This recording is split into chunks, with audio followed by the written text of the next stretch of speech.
Hello everyone, this is Fabio Carvalho and you're watching now Adisra SmartView course.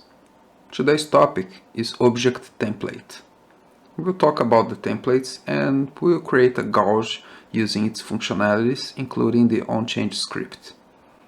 The template object allows you to create a generic object where it can be linked with different tags. It also allows you to create one single object and use it everywhere. And whenever a change is needed, it will be done in one object and it will reflect in all objects in different screens. It follows the global trend of micro front-end components. As soon as you build a big library of components or objects, you can use them in different applications, decreasing the time spent in development. You can create standard text boxes, buttons, labels, checkboxes, and set their font size, font color, and so on. You can also use the templates to create a nice looking logging object, or maybe a more complex trend object. Let's take a look at it now. You'll find them in the navigation tree under the templates. First, let's right click on it and create a new template. I want to create an animated gauge. I will change the size of it and we'll add 2 images to it and you'll see how to configure them. First, let's change the size of it. I'm going to put 280 by 155. I'm going to add 2 images. One's going to be the semicircular gouge. I already added to the project, so I just need to add here to the screen. This one. And I'm going to add a second image, which is going to be the needle. This one. I'm gonna place it in the center and I'm gonna add a title. It's gonna be a label. I'm gonna center align it, change the size of the font. I'm gonna add now 2 labels to be the minimum value of this gouge and one for the maximum value.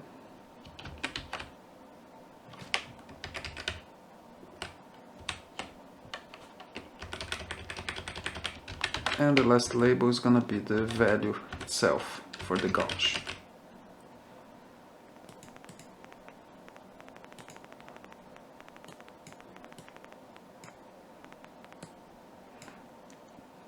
Okay, so far we just added the objects that I want to display on the template.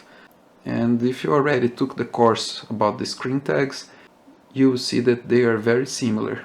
It means that we can add local variables or local tags, and we can pass the tags that we want to be used to populate this object. So it's similar to a screen tags whenever we create a generic screen, and this screen can be used with different tags. So I'm gonna create one tag or one local tag for the title. It's gonna be a string type. I'm gonna create one for the value that I want to display on the gauge. It's gonna be a float. I'm gonna add one for the unit. It's gonna be a string. For now I'm gonna just add those 3. We could add also much more tags and use on the template. Okay, so for the label, as I said, we already created a local variable or a object tag, which is called stitle, and I can use this hashtag to display all the local variables. So I'm gonna use the stitle here, and again this is different than a usual tag where we would use the @. So I've already configured for this label the stitle. For the label down here, I'm gonna do it on the change of the value because I want to concatenate the value plus the unit. And on the labels, I want to put the minimum and the maximum value of the tag that is passed to this template. So this can be done already. I can use the hashtag fvalue dot mean value. The mean value is a property of a float tag. And now for the maximum, I'm gonna use the hashtag fvalue.maxValue. Okay.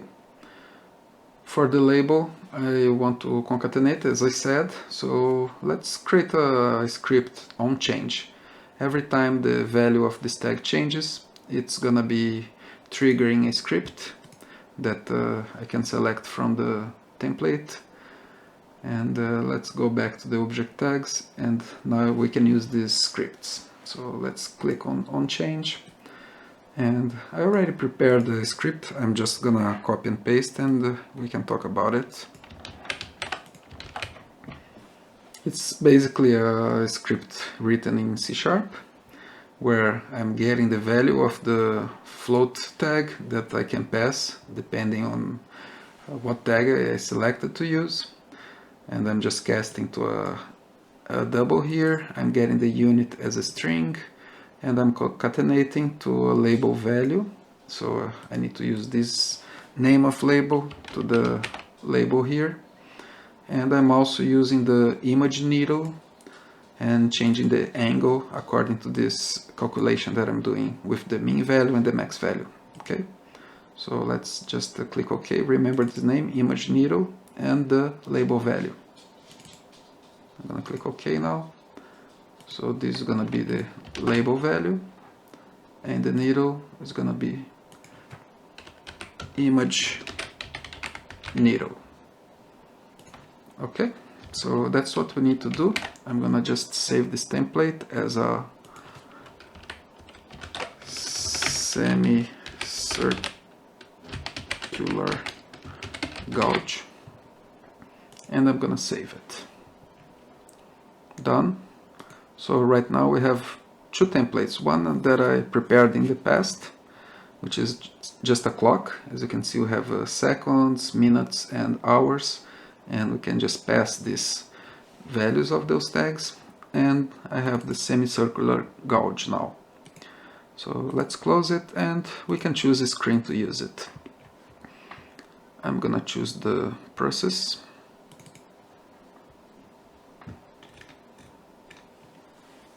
Let's find a gap here where I can insert it.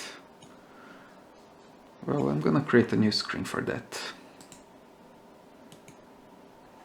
Increase the size a little bit.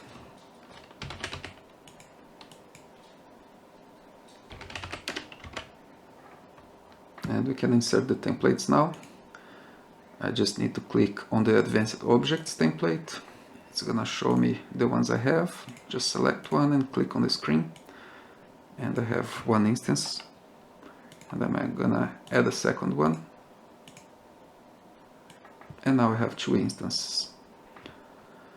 So let's configure it now. Just select the template. Always check on the properties grid. And now we have the object tags that this template is expecting us to pass. So for the first one, let's use the boiling temperature. Boiling temperature. This is the string that is going to be used as the title, remember.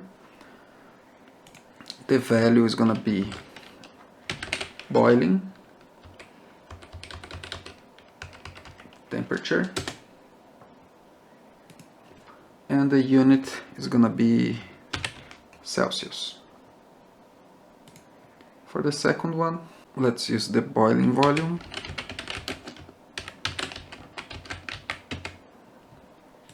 We have a tag for that as well, which is boiling volume. And the unit is going to be in liters. So as you can see, I used the same object to add different tags to it. And I just checked that the label down here is being cut, so we can always change it. I'm gonna save this screen now. Let's call it boiling information. I'm gonna save it, and I'm gonna go back to the template just to fix this.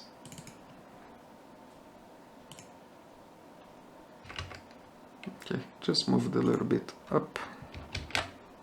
I'm gonna save it. I'm gonna reopen the screen. Now looks better.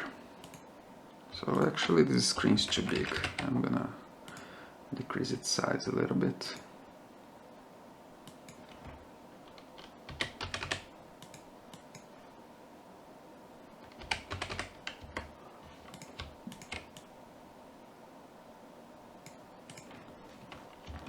And we are ready to use it. So I'm gonna open process again. So I'm just gonna add a button.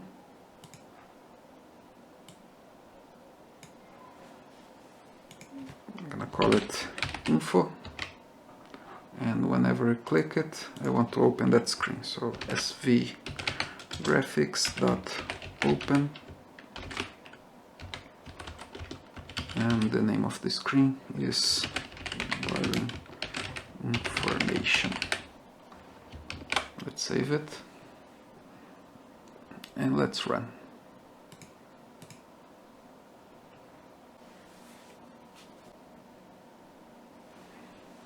Okay, application started, and let's check. I'm gonna open a data watcher so we can manipulate the values of the volume and the temperature. Just clicking here.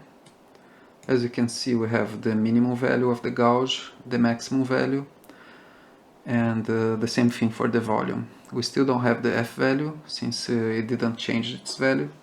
Remember that we added the script to the onChange. So let's use now the data watcher. I'm gonna add here the boiling temperature and the boiling volume. So I just need to change boiling temperature to, let's say, 80. And you can see the first one already executed the script and the needle changed. And we also got the label changed, concatenating the value of the tag plus the unit. And the boiling volume is from 0 to 25, so I'm going to put 10. And it also changed the needle and then the label here, down here. Well, we could be doing this for all of the process steps. And let's say I wanted to add for the meshing or maybe for the milling. So I could be using the same template to be showing the values of different parts of the process. And the nice thing is that I could also use the same template in a different project. I just needed to copy it plus the images, and the next project will be also using this template. And another nice thing is that we just need to change in one place and it will reflect everywhere.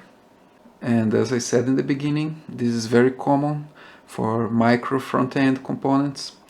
So if you're developing multiple interfaces and multiple projects, you could have a library of text boxes. So you don't need to change every time the font size or maybe the background or maybe an animation that you like to use, or maybe the radius of a text box. So you can have in your library the text boxes with background color the way you want, or maybe a second text box. You could have labels, and whenever you create a new project, you just need to use them. I hope you enjoyed this video and that you can already see how to use the templates in your applications. Start creating a library and use it in different projects, and you'll see how fast it's gonna be to create new screens. Thanks a lot, and be more than welcome to watch the next videos. Bye bye.